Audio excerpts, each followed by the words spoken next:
Hey guys, Xenon92 here, and today I'm bringing you Rise of Nations Extended Edition. So in this video, I'm just going to try to quickly go through everything that the game has to offer, and hopefully from that, I hope you guys will be able to gain a better understanding of what you can expect from the game, and hopefully come to a conclusion about whether or not this is a game that you'd personally enjoy playing. So I'm going to run through all the features briefly, and then we'll go into a standard random map game just so you can get a feel of what the gameplay structure is like.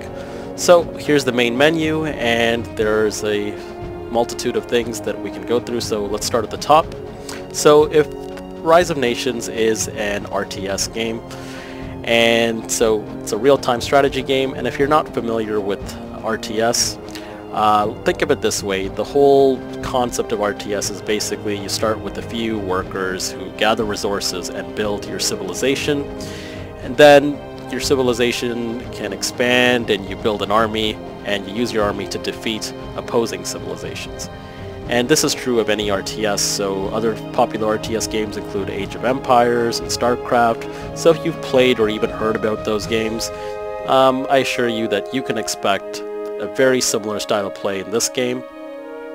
But like I said, if you've never tried it before, the Learn to Play tutorials are a good place to start.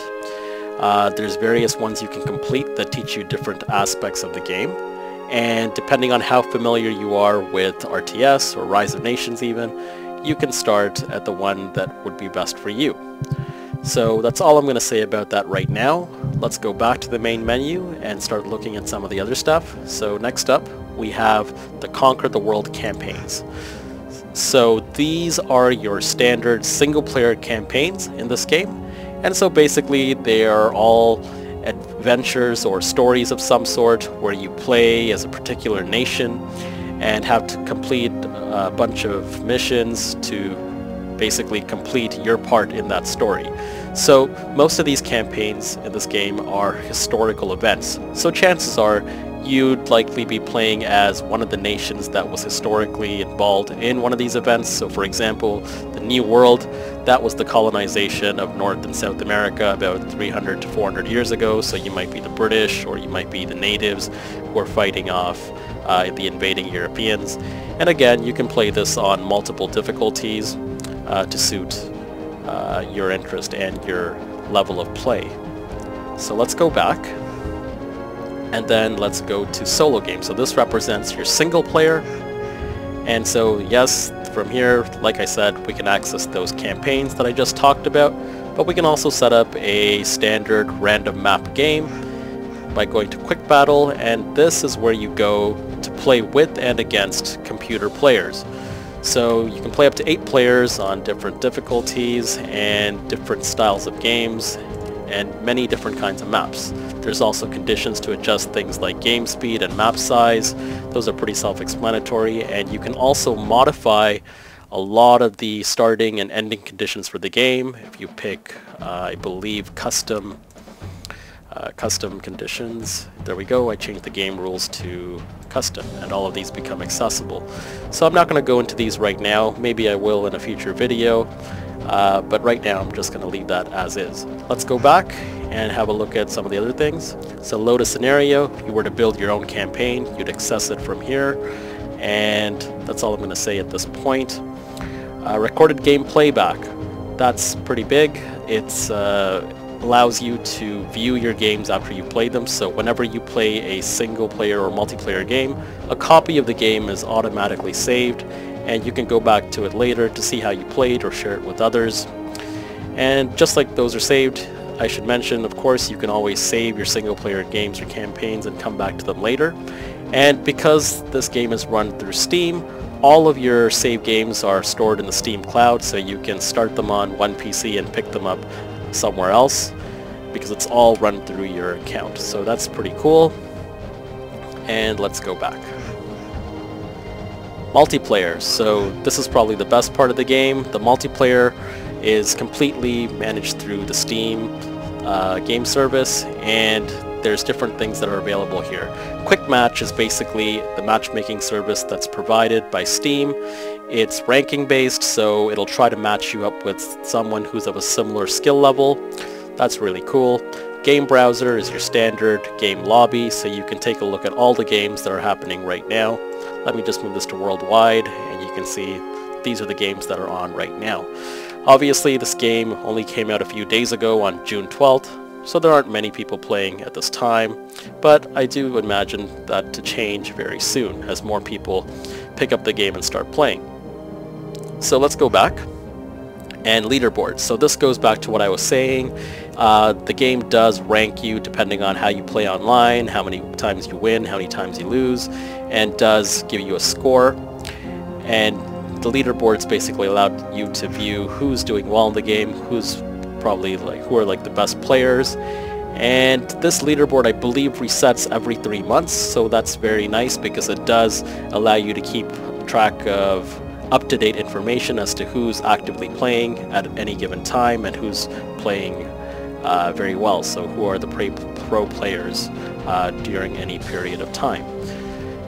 And let's go back, and of course you can always use a LAN connection or direct IP connection and play the game with your friends over a network. Recorded game playback, like I've said before, you can view your games after. And that's it for the multiplayer.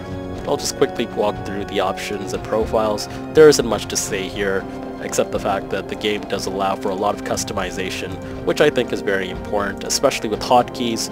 You really want to be able to edit hotkeys and change them to your needs and your preferences, and the game does a good job of sorting the hotkeys, making them easy to find, easy to edit. The same goes for the graphics. This game is quite graphic intensive, but they have allowed you to customize those things based on your own desire. For example, if you have PC with slightly older specs, it might not play well under default settings, so you might customize those as needed to have a better gaming experience. And the other stuff is just the basic stuff you'd find in any game. Tools and extras. So scenario editor. So this is what I was talking about earlier. Scenarios are basically custom campaigns and missions that you can design. It's also can be used to make a map, and you can use that map to play with others or against the computer. And in the terms of campaigns, you'd be able to make your own map or make your own mission and then program the AI to do a certain function or have a certain objective with the script editor.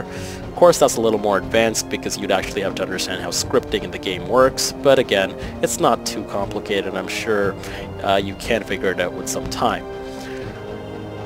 So let's go back. And Twitch streaming. So Twitch is a streaming service which allows you to live stream games to an internet audience, and with it built in, it makes that very easy to do from within the game and just makes that easily accessible to you. Now, I don't use Twitch myself personally, so I don't know too much more about it, and I won't say too much more about it at this time. If I do start using Twitch, maybe I'll do another video in the future with just that topic itself. So that's everything we have. So before we go, or I go, I just want to show you guys what the game looks like so you can get an idea of what to expect. So let's just set up a single player standard random map game against the computer, just so you guys can get an idea and a feel for what the game is really like.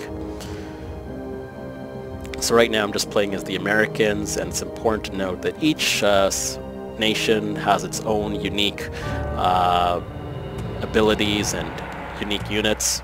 So whenever you start a game, you start off normally with a city, a few workers. In this game they're called citizens, and the library. So let's start off with the city. The city is your primary building to make or to train new citizens, and citizens are your workers. So they are used to gather resources in the game, they're used to build buildings, and they really form the economy of your nation.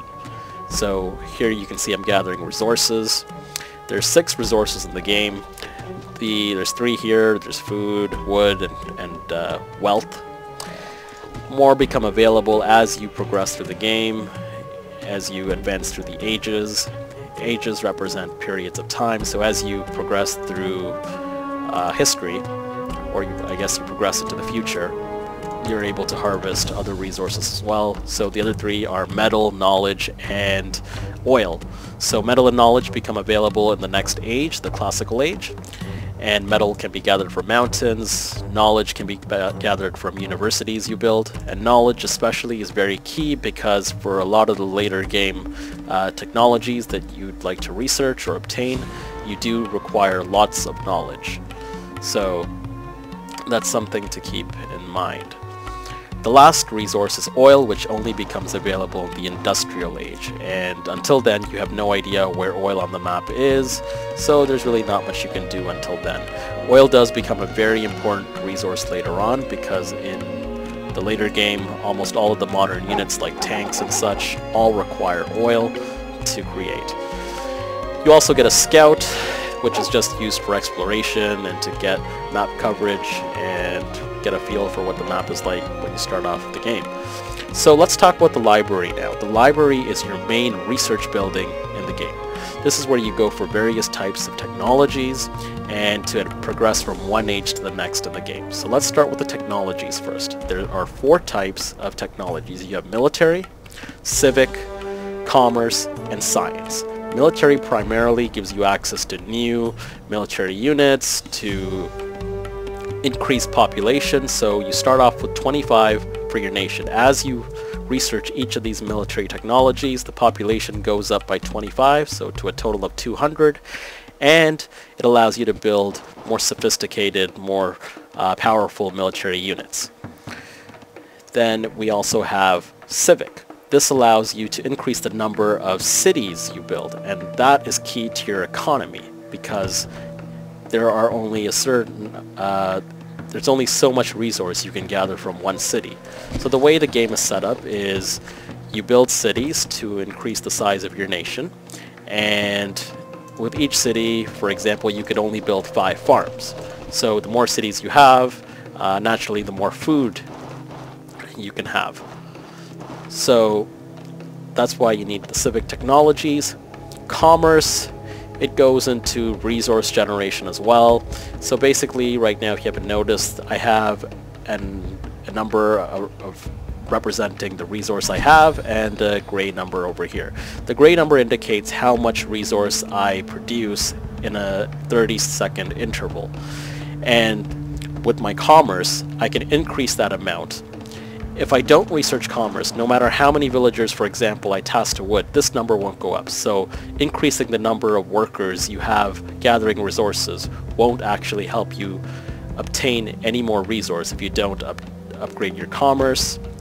And science. Science is key because it provides various kinds of benefits, but the main purpose is to reduce the cost of all of your other research technologies. So an advanced player, in trying to be efficient, would always try to research science as early as possible so they can save on the cost of other technologies, because you want to maximize the use of your resources. So right now, I'm really not playing this game, I'm just more focused on explaining to you how everything works. So you normally need 2 of the library technologies out of the 4 to advance to the next age, which also is a research technology. And ages represent different periods of time. You advance from the ancient age all the way up to the information age. So the ancient age represents the early periods of modern human history, maybe about 4000 BC, and the information age represents the present time. So that's basically it in a nutshell, how this game works. So let's look at some of the buildings that citizens can build. So we have farms, woodcutters camps, so you build those near the trees. I'm going to stick one down right here just to show you. So when I stick down a camp like this, it highlights the patch of wood that I can gather from, and depending on where I place it, that affects how many citizens can gather from that camp. So for example, down here from this one, only 4 citizens can gather, and right now there are 4 gathering all at once. From this one, you can have 5, and that really depends on placement and how big those resource patches are. So I'm gonna leave it at that.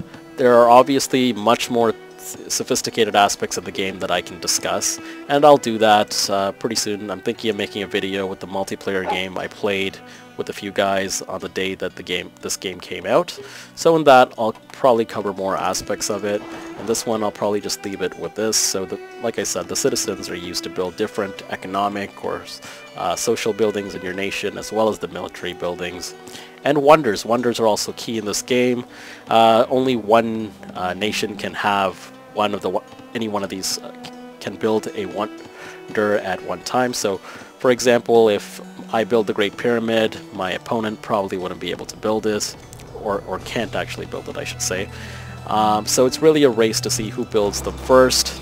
If two nations are building them at the same time, the one that finishes it first will get it, and the other ones will lose it. It'll essentially become destroyed. And wonders are key because they provide very special benefits to your nation. One of my favorites is the Terracotta Army, and basically this one gives you a couple wonder points, and it also creates free foot soldiers every 30 seconds. So that's really good, I think, because you get free military, and they all have different kinds of functions. But that's basically it. So, like I said, in the upcoming video, I'll show you the multiplayer game I played, and we'll discuss more aspects of the gameplay then. But right now, I guess I'll leave it at this. As you can see, this game is quite complex, and it can be quite interesting if you do get into it. So that's basically it, guys. So if you did enjoy this quick rundown of the game, please like the video, comment, and subscribe. And thanks, guys. I'll see you in the next video.